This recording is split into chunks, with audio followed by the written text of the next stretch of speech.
জমি নিয়ে দ্বন্দ্ব, রক্তে ভাসছে নওগাঁ।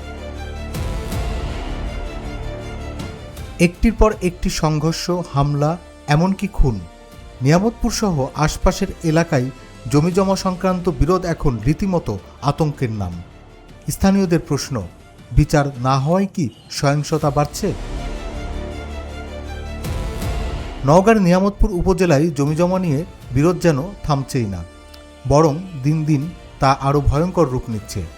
একদিকে পারিবারিক বিরোধ, অন্যদিকে রাস্তা বন্ধ করে দেওয়া, হামলা, মারধর, সব মিলিয়ে জনমনে বাড়ছে চরম উদ্বেগ।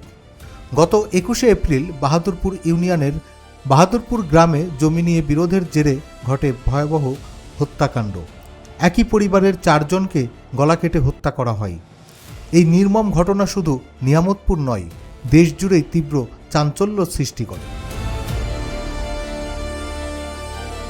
এর রেশ কাটতে না কাটতেই গত বৃহস্পতিবার 6 নং পারউল ইউনিয়নের দাসরা পাড়ায় আবারও জমি নিয়ে বিরোধে রক্ত ঝরে।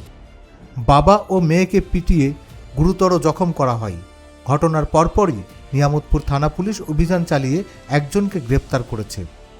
এদিকে গত 30শে এপ্রিল শ্রীমন্তপুর ইউনিয়নের ডাঙ্গাপাড়া এলাকায় নতুন করে উত্তেজনা ছড়ায়। অভিযোগ উঠেছে, আল মামুন নামের এক ব্যক্তি প্রায় 20 বছর ধরে ব্যবহৃত একটি চলাচলের রাস্তা হঠাৎ করে বন্ধ করে দেন। ফলে 15 থেকে 20টি পরিবার কার্যত অবরুদ্ধ হয়ে পড়ে। চরম ভোগান্তির পাশাপাশি তৈরি হয়েছে বড় ধরনের সংঘাতের আশঙ্কা। যাইতে মুশকিল হচ্ছে, যাওয়া যাচ্ছে না, একটা ভ্যান গাড়ি ঢুকবে না ভিতরে, রাস্তা যে বন্ধ করে দিছে।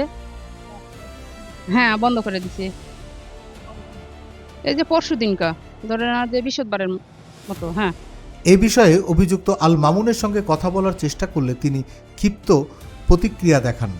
স্থানীয়রা বলছেন, প্রশাসনের দ্রুত হস্তক্ষেপ না হলে পরিস্থিতি যে কোনো সময় বিস্ফোরক হয়ে উঠতে পারে।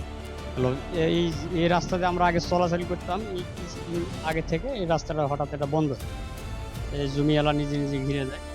এখন আমরা ভিতরে এমন অবস্থা হয়েছে, আমরা কোনো ভ্যান বা গাড়ি কিছু নিয়ে এখানে আসতে পারি না, বা যাওয়া যায় না, আসা যায় না, এরকম একটা অবস্থার মধ্যে পড়ছি। তো এটা কি কারণে ঘিরছে আমাদেরকেও বলিনি বা জানিও না। তো আপনারা বা প্রশাসনের কাছে একটা দাবি দেখবে, সেটা কীভাবে এই রাস্তাটা আমাদেরকে একটা কন্ট্রোল করে দেবেন। আমার পিছনে 10টা বাড়ি আছে, হয় যেই দিকই হোক একটা আমাদের ব্যবস্থা করে দেন। কারণ আমাদের কোনো রুগী বা কোনো সুস্থ মানুষ আমরা নিয়ে কোনো যাওয়া আসা করতে পারি না, কোনো ধান বা চাল কিছু আসা যায়। ওটা আমাদের একটা রাস্তার দিক, যেদিক যেদিকে একটা রাস্তার দিকে আমাদের 10টা ফ্যামিলি আর বেরোতে পারতেছি না, আমাদের একটা ক্লিয়ার রাস্তার দিকে আমাদের যেদিক দিয়ে হোক।